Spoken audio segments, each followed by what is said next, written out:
I don't know if you've ever had the experience of being lined up against the wall, not being arrested. This is different. Lined up against the wall, waiting to be chosen for a game. Or that elementary school recess sporting event.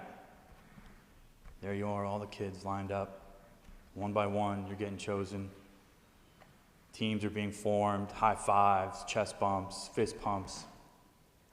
And then you come down to those last two kids. One over there and one over there. And the one kid's going, please, like this, please. And the other one, me. Because nobody wants to be last. Right? It can be a traumatic experience for that second grade world to be chosen last. Lucky for me, most of those experiences were in the sports world. If it had been like spelling competitions or something, I would have been last. Nobody wants to be last. There's, those feelings of not being good enough, nervous.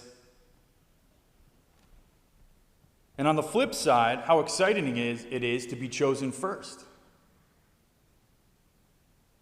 How powerful it feels to be wanted.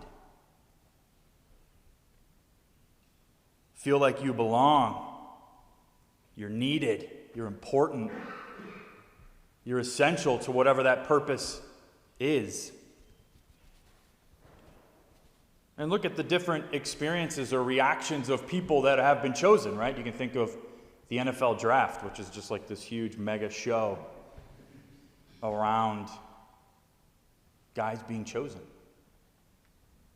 Or think of the talent shows when someone is proclaimed the winner, having been chosen by millions of people to receive the award, or the Oscars or the Emmys or the Country Music Awards. All of those awards where people are chosen.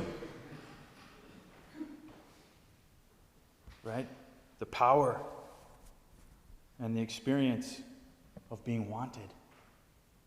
But in all of those things, there's a reason you're being chosen. You've either done something, or you can do something, or you know something, or other people think you know something. And that's why you're chosen. In the actual first reading, not the one we read today, God chooses Israel. God chooses a people. And it's not because they did something. It's not because they can do something. It's not because they know something. Yet God chose them to be their own. You shall be my people, and I will be your God. If you hearken to my voice and keep my covenant, you shall be my special possession, dearer to me than all other people.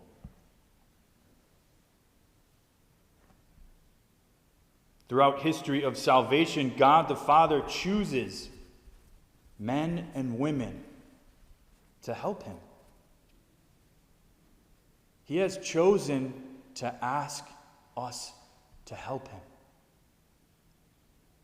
Be part of his salvific work in the world. Not because of anything we did, not because of anything we know, but out of love.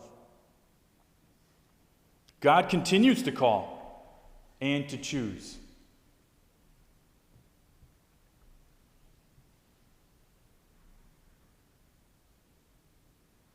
And how do we know that it's going to be okay?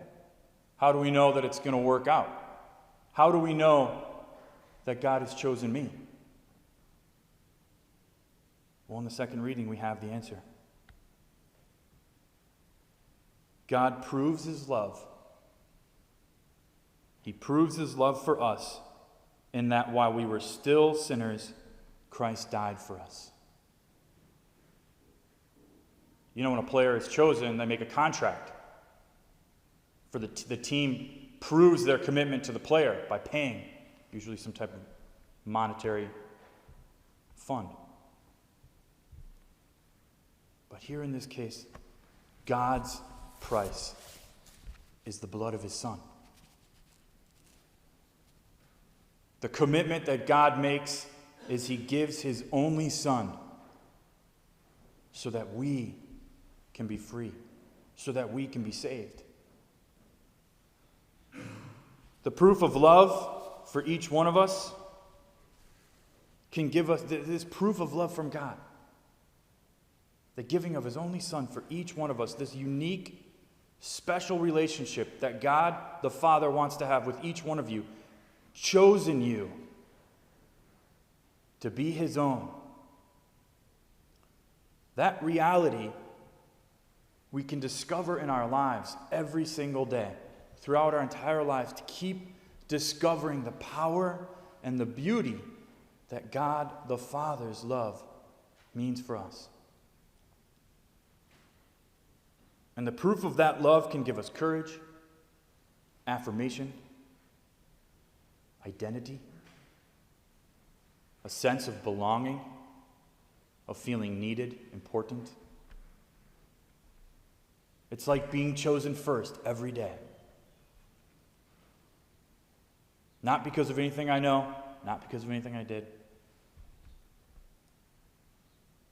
but just because God loves you. Christ called the apostles in the gospel today. He called them by name. I invite you to read that gospel again and add your name. Add your name to the end and hear Christ call your name.